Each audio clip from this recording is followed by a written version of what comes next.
नमस्कार. पाचच्या बातमीपत्रामध्ये मी ज्योती आंबेकर आपलं स्वागत करते. पाहूया काही ठळक घडामोडी.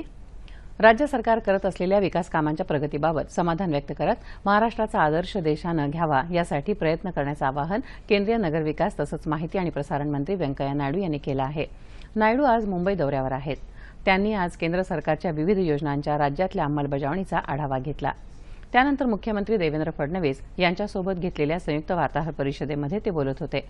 राज्यातल्या विकास प्रकल्पांना एकाच वेळी मंजुरी मिळण्यासाठी राज्यांनी कृती आराखडा तयार करावा. यामुळे प्रत्येक परवानगीसाठी होणारी दिल्लीवारी टाळता येईल अशी सूचना त्यांनी केली. देशाच्या तुलनेमध्ये महाराष्ट्राला विकास कामांसाठी 15% निधी दिल्याचं ते म्हणाले. दूरदर्शनच्या सह्याद्री वाहिनीच्या बातम्यांनी विश्वासार्हता आणि सर्वाधिक प्रेक्षकांची पसंती सातत्यानं राखल्याबद्दल माहिती आणि प्रसारण मंत्र्यांकडून यावेळी कौतुकाची थाप मिळाली.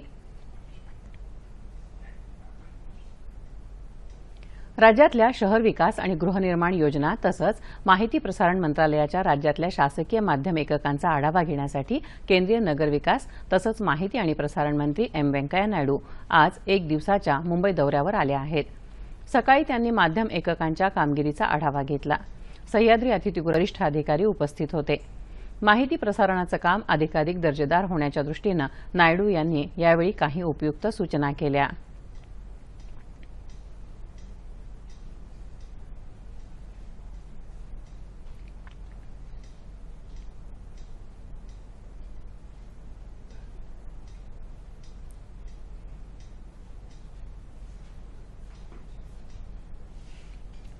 पॅरिस हवामान करारातून अमेरिका बाहेर पडत असल्याबाबतचं अमेरिकेचे राष्ट्राध्यक्ष डोनाल्ड ट्रम्प यांचं विधान भारतासाठी धक्कादायक असल्याचं सांगतानाच अमेरिका या निर्णयाचा पुनरुच्चार करेल असा विश्वास केंद्रीय गृहमंत्री राजनाथ सिंह यांनी व्यक्त केला आहे. आपत्ती व्यवस्थापन प्रतिसाद दल 2017 क्षमतावृद्धी यावरच्या राष्ट्रीय स्तरावरच्या 2 दिवसीय परिषदेचं उद्घाटन करताना ते आज नवी दिल्लीमध्ये बोलत होते.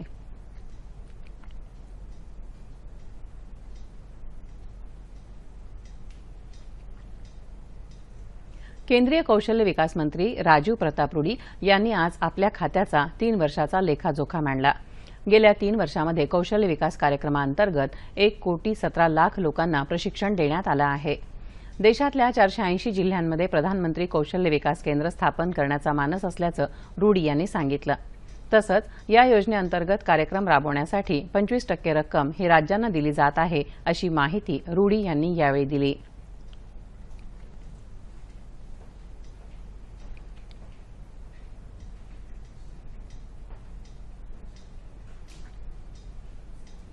अहमदनगर जिल्ह्यातल्या सर्व शासकीय कार्यालयांना टाळं ठोकण्याचा इशारा आंदोलनकर्त्या शेतकऱ्यांनी दिला आहे. मात्र प्रत्येक शासकीय कार्यालय सुरू ठेवण्याचे निर्देश जिल्हाधिकारी अभय महाजन यांनी दिले आहेत. या आंदोलनाच्या पार्श्वभूमीवर कायदा आणि सुव्यवस्थेचा प्रश्न निर्माण होणार नाही याची दक्षता संबंधितांनी घ्यावी असं आवाहन जिल्ह्याचे अतिरिक्त पोलीस अधीक्षक रोहिदास पवार यांनी केलं आहे. सांगलीत स्वाभिमानी शेतकरी संघटना आणि अन्य पक्षांच्या कार्यकर्त्यांनी जिल्हाधिकारी कार्यालयाच्या नव्या इमारतीच्या प्रवेशद्वाराला टाळं ठोकलं. पोलीस बंदोबस्त असतानाही हा प्रकार घडल्यामुळे पोलीस आणि आंदोलनकर्त्यांमध्ये झटापट झाली. यावेळी 20 आंदोलकांना पोलिसांनी ताब्यात घेतलं आहे.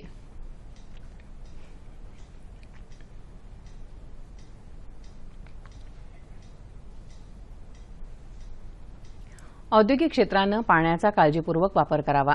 पाण्याचा पुनर्वापर तसंच त्यावर प्रक्रिया करून भूगर्भातला जलसाठा वाढवण्यावर भर देणं गरजेचं आहे. त्यासाठी शासनावर अवलंबून न राहता लोकचळवळ व्हावी असं मत जलतज्ञ डॉक्टर राजेंद्र सिंग यांनी व्यक्त केलं आहे.